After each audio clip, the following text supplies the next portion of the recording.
एक खबर आई थी जहां पर विमान अचानक अपनी रफ्तार को करते हुए नीचे आया था।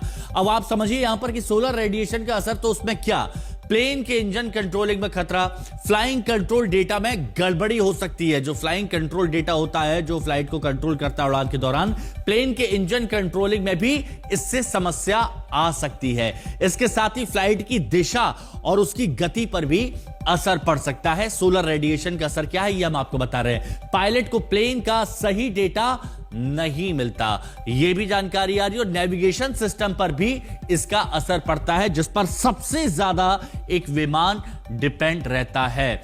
अमित भारद्वाज हमारे सहयोगी हमारे साथ इस वक्त जुड़े हुए हैं। अमित, बहुत से विमान हैं जिनको अब अपग्रेड यहां पर करना होगा, लेकिन अचानक से इस संकट के बारे में पता चलता है या फिर ये बहुत पहले से चला आ रहा था जिसके बारे में अभी तक जानकारी नहीं मिल पाई थी? डिटेल जानकारी क्या आ पाई है अभी तक?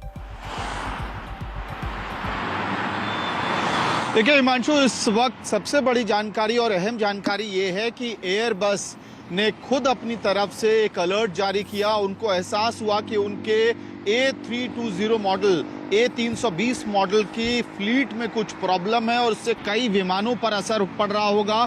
इंटेंस सोलर रेडिएशन की वजह से ये समस्या आ रही है।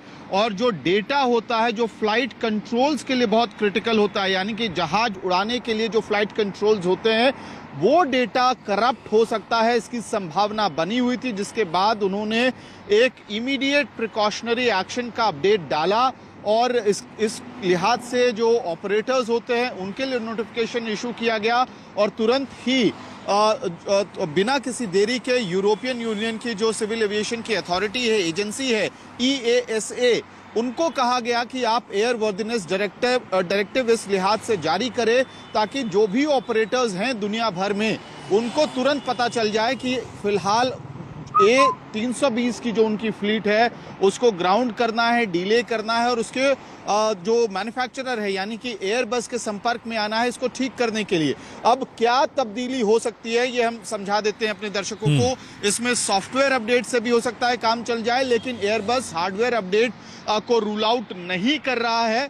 अहम बात यह है कि भारत के कॉन्टेक्स्ट में इंडिगो, एयर इंडिया जैसे ऑपरेटर्स में एयरबस 320 की फ्लीट अभी है और उसमें भी इंडिगो में ये बड़ी संख्या में एयरबस 320 के मॉडल्स इस्तेमाल होते हैं। तो इस लिहाज से चाहे इंडिगो हो या एयर इंडिया हो, इन्होंने भी ट्रैवल एडवाइजरी जारी कर दी है कि इससे उनके विमान ऑपरेशंस में प्रभाव पड़ेगा। एयर सेफ्टी के लिहाज से इस वक्त हर एजेंसी ऑन द टोज है।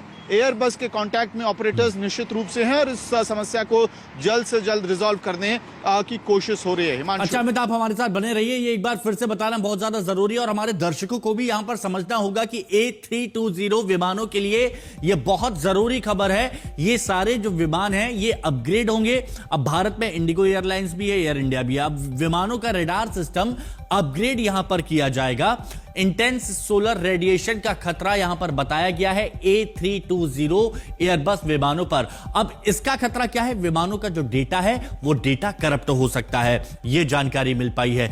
इंडिगो, एयर इंडिया एक्सप्रेस के पास ये A320 एयरबस है और करीब 6000 A320 विमान इससे प्रभावित हुए हैं। खतरा क्या हो सकता है, असर क्या हो सकता है? फ्लाइट कंट्रोल डेटा में गड़बड़ी यहां पर हो सकती है, प्लेन के इंजन कंट्रोलिंग में समस्या आ सकती है। इसके साथ ही यह भी बताया गया है कि फ्लाइट की दिशा और गति पर भी इसका असर पड़ सकता है। सोलर रेडिएशन की जो बात की जा रही है, पायलट को प्लेन का सही डेटा ना मिलने वाली खबर भी सामने आ रही है। नेविगेशन सिस्टम पर भी इसका असर पड़ेगा। अमित भारद्वाज हमारे सहयोगी हमारे साथ बने हुए हैं। अमित, ये जानकारी भी आई है कि नेक्स्ट फ्लाइट से पहले इसको फिक्स करना जरूरी है।